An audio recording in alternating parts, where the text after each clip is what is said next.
Al-Bukhari Kitab As-Siyam nomor hadis 38, ada juga di nomor hadis 1904 sampai 1905. Lihat hadisnya. Ini yang paling penting. Man qama Ramadhana imanan wa ihtisaban ghufira lahu ma taqaddama min dhanbi.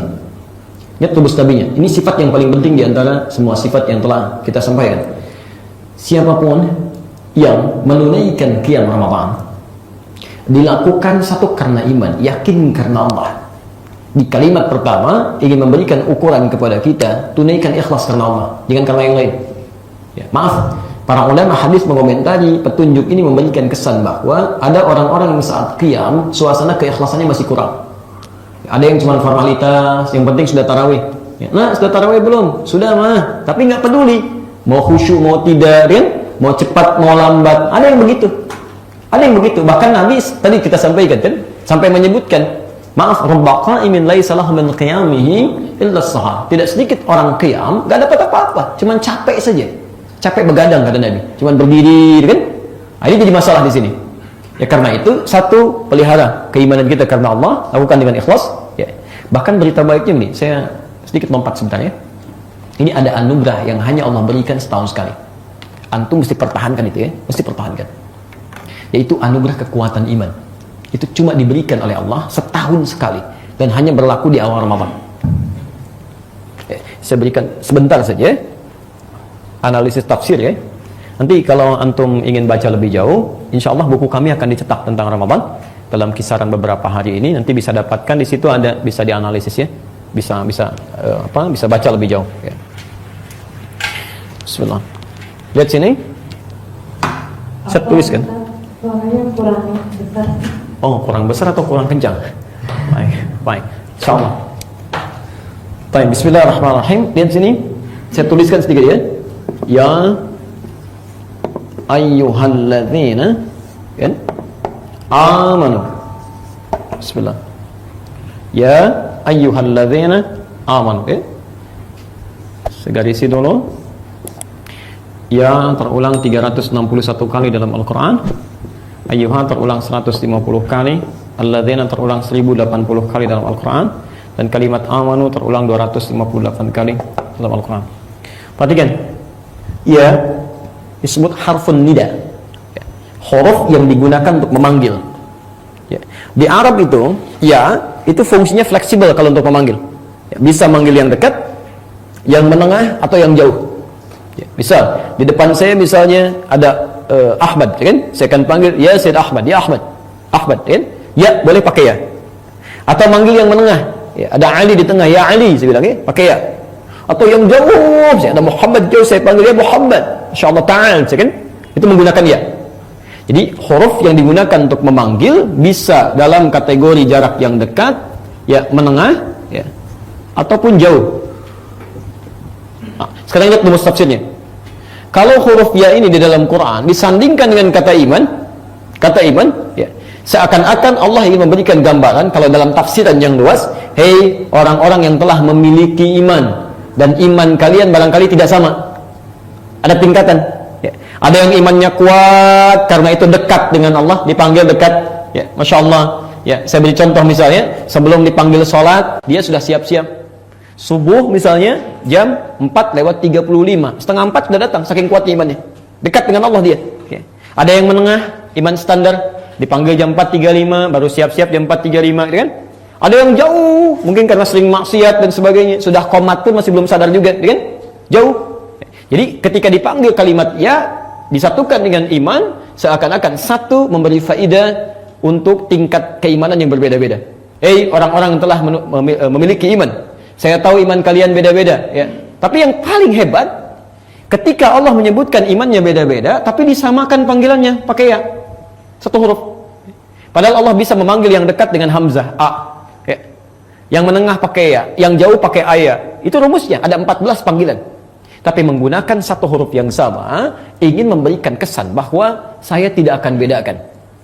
Ya, saya panggil kalian dengan satu kalimat yang sama, tidak dibedakan oleh Allah. Ya. Masya Allah. Apa yang terjadi? Tunaikan puasa. Yang imannya agak tipis, jauh akan semakin mendekat dengan puasa itu. Yang menengah semakin dekat, yang dekat semakin lekat lagi. Tunaikan puasa. Masya Allah. Dan tidak dibedakan oleh Allah. Yang paling hebat, yang dipanggil menggunakan kata alladzina. Terulang 1080 kali dalam Al-Quran. Alladzina itu panggilan kepada objek yang sifatnya banyak, komunal, tanpa dibatasi dengan keadaan apapun. Di mau besar, mau kecil, mau tua, mau muda, laki-laki, ataupun perempuan. Disamakan semuanya. Seakan-akan kalau kalimat bebas, ya Allah ingin mengatakan, hei, ayo sini semua yang telah merasa punya iman. Baik yang imannya kuat, menengah, ataupun kecil karena jauhnya dari Allah, tunaikan puasa. Tunaikan. Dan diberikan panggilan yang sama. Disamakan. Diberi kekuatan yang sama. Ya, di awal puasa. Karena itu Anda jangan kaget, di awal-awal Ramadan, Masya Allah, perhatikan nanti ya. Jangankan yang sering ke masjid, yang tidak pernah ke masjid pun, itu bisa saf pertama tuh malam Ramadan. Silahkan cek. Tadi saya sholat di Masjid Al-Ittihad tuh, Masjid Raya itu ya. Zuhur. Cek tuh. Malam Ramadan Anda temukan akan banyak tuh. Jangankan yang biasa baca Quran, yang nggak pernah baca pun bisa pegang mushaf. Ya karena diberikan panggilan yang sama. Nih. Dan hebatnya karena menggunakan alladzina mencakup semua kalangan, jangankan orang dewasa, anak kecil pun yang belum balik ikut-ikutan. Silakan lihat ya, 5 tahun, 6 tahun sudah ke masjid tuh. Masya Allah. Awal Ramadan. Ya cuman sayang, Allah sudah berikan kekuatan imannya, tapi kadang ada orang-orang tertentu yang meninggalkannya. Atau minimal menurunkannya. Ya. Begitu di awal dikasih, di pertengahan mulai ditinggalkan. Ya. Ada bahasa katanya suka ada kemajuan ya. Ya, maju gitu ya, safnya maju, pertengahan maju sampai habis gitu ya. Ini berkurang. Karena itu minta kepada Allah supaya dijaga keimanan kita. Jangan turun, lakukan karena Allah, pertahankan. Ya. Wahtisaban, ini yang penting. Wahtisaban, dan dia lakukan sambil berharap pahala, berevaluasi diri. Nah, ini bagian terakhir dari rumus salat tarawih. Sifat salat Nabi adalah dalam setiap gerakan-gerakannya itu lakukan sambil dengan berevaluasi. Muhasabah, introspeksi diri, berharap pahala. Misal saat sujud ya, dalam sujud antum mohon ampunan pada Allah Subhanahu wa taala, pahami bacaan salatnya. Subhanallah wa bihamdika Allahumma ighfirli, ya Allah mohon ampuni dosaku. Kalau ingin baik bacaan itu sambil diingat dosa-dosa apa yang telah dilakukan. Itu caranya. Di begitu sujud kan antum baca kan? Subhanakallah wa bihamdika Allahumma ighfirli. Kan? Ya Allah, maha suci Engkau dengan segala pujian untukmu, tolong mohon ampuni aku ya Allah. Istighfar terbaik itu bukan cuma di lisan, tapi sambil mengingat dosa apa yang pernah kita lakukan sehingga minta kepada Allah untuk diampuni. Jadi diingat. Misal paling gampang begini ya, ingat mata dulu lah, dari kepala sampai kaki. Mata pernah punya salah apa sampai dengan malam itu? Gak usah sampai nunggu lama ya. Antum dari tadi dibuka matanya saat tidur sampai dengan menjelang sore ini, berapa kesalahan yang sudah dilakukan oleh mata?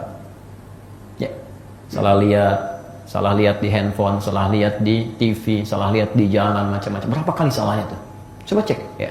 Kan kaidah mata sederhana kan? Kita pernah bahas kan dalam pertemuan yang lalu. Apa fungsi mata? Fungsi mata apa? Tuh, kan sudah keliru kan? Fungsi mata bukan sekedar melihat. Kalau cuma melihat, hewan pun melihat. Ya, fungsi mata bagi orang beriman itu melihat yang baik-baik. Yang baik-baik. Quran surah ke-24 An-Nur ayat 30 untuk laki-laki, 31 untuk perempuan. Kita ingatkan kembali. Wa qul lil mu'minina yaghuddu min absarihim. Katakan Muhammad pada pria-pria yang merasa punya iman, lihat yang baik-baik, kalau tak mampu melihat yang baik, palingkan. Ini rumusnya yang baik. Nah, itu hari kiamat mata kita akan ditanya. Termasuk telinga, termasuk suara hati, fuad. Quran surah 17 ayat 36. Wala taqfu ma laysa laka bihi ilmun. Ya, jangan ikuti berbagai hal yang tidak punya dasar ilmunya. Innas sam'a, sungguh pendengaran itu, ya, wal basara, dan pandangan itu penglihatan, wal fuada, dan suara hati, kullu ulaika kana anhu mas'ula, itu akan ditanya. Ya. Misal pendengaran, antum dengar adzan ya, Allahu akbar, tapi nggak mau respon. Itu telinga akan ditanya oleh Allah akhirat nanti. Hei kamu pendengaran, bukankah sudah diperdengarkan kepadamu suara adzan? Kenapa tidak direspon? Kata telinga, ya Allah saya dengar ya Rabb. Tapi orang yang memiliki ini tidak mau merespon. Mata ditanya, bukankah setelah engkau dengar saya perlihatkan orang-orang ke masjid? Kenapa tidak berangkat juga? Kata mata, saya lihat ya Allah, cuman orang ini tidak merespon. Ya, hati, apa kamu tidak memberikan? Ya, suara hati, fuad namanya. Ya, antum kan kalau sedang dengar adzan kan suka ada getaran di hati ya. Cepat sudah adzan, siap. Itu fuad namanya. Fuad. Itu akan ditanya. Ya, apa kamu tidak mengingatkan? Saya sudah ya Allah, cuman orang ini tidak mengikuti. Nanti sambil sujud, coba diingat, salah apa mata saya ini? Lisan salah apa? tangan, salah apa, terus sampai tangisi, Masya Allah. Begitu benar seperti itu. Ya, saat salam, Assalamualaikum, sunnahnya, Allahumma innaka afuwwun tuhibbul afwa fa'fu anni. Ya Allah, Engkau yang Maha Pemaaf. Ingat lagi dosa yang tadi itu. Tuhibbul afwa, Engkau mencintai orang-orang minta maaf ya Allah. Mohon ampuni dosa hamba, maafkan ya Allah. Jikalau diwafatkan hari ini, terima ya Allah, mohon. Masya Allah, itu luar biasa. Nikmat gitu. Antum pernah dengar Uthairim di antara sahabat Nabi SAW, temannya Sa'ad bin Mu'adz. Sa'ad bin Mu'adz itu seorang tokoh pemuda, tapi sangat berpengaruh di kampungnya. Jadi kalau beliau mengatakan A, sekampung ikut A. Ya, itu masuk Islam. Setelah masuk Islam, beliau katakan, mohon maaf, siapa yang tidak bersyahadat, saya tidak akan berbicara dengan dia seumur hidup saya. Maka semua rata-rata masuk Islam. Masya Allah. Makanya disayang betul oleh Nabi ini, tokoh pemuda ini. Disayang oleh Nabi sampai meninggalnya di pangkuan Rasulullah SAW. Di saat jihad, terkena luka, bahkan kata Nabi, tolong bangunkan kemahnya, tendanya di samping tempat saya. Dirawat, dilihat oleh Nabi, sampai meninggal di pangkuan Nabi itu. Masya Allah. Kata beliau, ya Rasulullah, saya riba dengan Islam dan Anda sebagai Rasulullah. Dalam melihat Nabi mungkin meninggal. Masya Allah. Maka kata Rasulullah SAW, ya langit dan bumi turut bergetar dengan wafatnya Sa'ad bin Mu'adz ini. Cuma beliau punya teman, ini menarik, namanya Uthairim. Diajak masuk Islam, gak mau. Ya. Belum, pikir-pikir dulu. Sampai tiba di perang Uhud, baru menyatakan keislamannya. Ya Rasulullah, saya beri kita masuk Islam, bersyahadat. Ya, bukankah dengan bersyahadat terampuni dosa-dosa sebelumnya? Ya, selesai ya. Kecuali nanti kalau ada hubungan piutang dan sebagainya. Tapi dosa umumnya terampuni. Selesai. Dia ikut perang Uhud, belum pernah rukuk, belum pernah sujud. Masya Allah, begitu ikut perang Uhud, wafat, syahid di situ. Apa komentar Nabi? Kata beliau, ini orang paling beruntung di muka bumi. Modalnya sedikit, keuntungan banyak. Di selama hidupnya, ya banyak melakukan hal yang keliru, syahadat, ditutupkan dosanya. Ya, baru ikut satu amal, meninggal. Sholat belum, rukuk belum, sujud belum. Karena amal yang muncul satu lebih banyak kan? Amma man thaqulat mawazinuhu fahuwa fi 'ishatin radiyah. Karena amalnya tinggi, dosa udah nggak ada, enak tuh. Maka bagaimana dengan orang yang tiap harinya sholat, puasa, Masya Allah di hari-hari tertentu, zakatnya dia kerjakan walau belum sempurna, melakukan dosa di malam pertama Ramadan, dia lakukan seperti sifat tarawih Nabi SAW. Dalam sujud, ya Allah, maafkan hamba ya Allah. Sebagai seorang suami belum jadi suami yang baik, menjadi ayah yang baik, banyak berbuat dosa dalam kehidupan, sebagai seorang anak, sebagai seorang istri, terus sebagai seorang tetangga, menjadi tetangga yang baik. Ya, Masya Allah, macam-macam. Kita tangisi, coba belajar menangis ya. Jangan banyak ketawanya. Dia menangis, malah gak bisa besoknya malah menangis, gak bisa besoknya malah menangis. Kalau belum bisa, tangisi diri kita yang belum bisa menangis. Kenapa orang bisa, saya gak bisa? Ya. Maka ketika air mata mengalir, di situ jatuh ampunan Allah. Maka ketika Anda takbir Allahu Akbar, dosa terampuni, misal ya, datang malaikat mulai mengatakan, Assalamualaikum. Ya, pulang yuk. Ya ayat Tuhan nafsul mutmainnah, tidak ada yang paling indah ketika sujud. Masya Allah, ini tidak bangun lagi. Alhamdulillah. Saya kira maaf, mungkin banyak orang-orang saleh yang sudah dipanggil pulang tanpa harus memerlukan Ramadan lagi sesuai dengan ajalnya.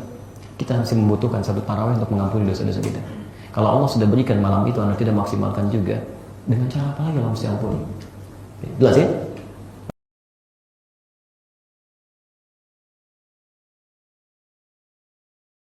Mengatakan A, sekampung ikut A.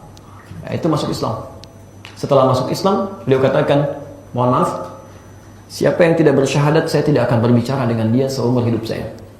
Maka semua rata-rata masuk Islam. Masya Allah. Makanya disayang betul oleh Nabi ini, tokoh pemuda ini. Disayang oleh Nabi sampai meninggalnya di pangkuan Rasulullah SAW. Di saat jihad, terkena luka, bahkan kata Nabi, tolong bangunkan kemahnya, tendanya di samping tempat saya. Dirawat, dilihat oleh Nabi, sampai meninggal di pangkuan Nabi itu. Masya Allah. Kata beliau, ya Rasulullah, saya riba dengan Islam dan Anda sebagai Rasulullah. Dalam melihat Nabi meninggal.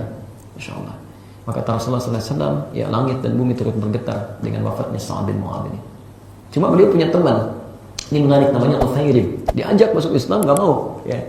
Belum, pikir-pikir dulu. Sampai tiba di perang Uhud, baru menyatakan keislamannya. Ya Rasulullah, saya beri kita masuk Islam, bersyahadat. Ya, bukankah dengan bersyahadat terampuni dosa-dosa sebelumnya? Ya, selesai ya. Kecuali nanti kalau ada hubungan piutang dan sebagainya. Tapi dosa umumnya terampuni. Selesai.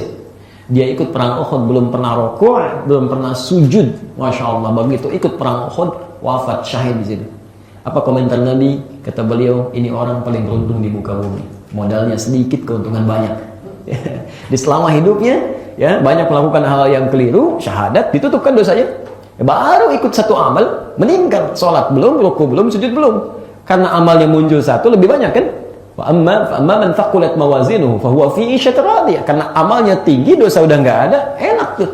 Maka bagaimana dengan orang yang tiap harinya sholat, puasa, Masya Allah di hari-hari tertentu, zakatnya dia kerjakan walau belum sempurna, melakukan dosa di malam pertama Ramadan, dia lakukan seperti sifat tarawih Nabi sallallahu alaihi wasallam. Dalam sujud, ya Allah, maafkan hamba ya Allah. Sebagai seorang suami menjadi suami yang baik, menjadi ayah yang baik, banyak berbuat dosa dalam kehidupan, sebagai seorang anak, sebagai seorang istri, terus sebagai seorang tetangga menjadi tetangga yang baik. Ya, Masya Allah, macam-macam kita tangisi. Coba belajar menangis ya, jangan banyak ketawanya. Dia menangis malam, gak bisa besoknya malam menangis, gak bisa besoknya malam menangis. Kalau belum bisa, tangisi dari kita yang belum bisa menangis. Kenapa orang bisa, saya gak bisa? Ya. Maka ketika air mata mengalir, di situ jatuh ampunan Allah.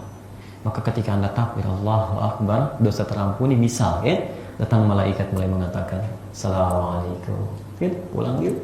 Ya ayyatuhan nafsul mutmainnah. Tidak ada yang paling indah ketika sujud. Masya Allah, ini tidak bangun lagi. Alhamdulillah. Saya kira maaf ya, maaf.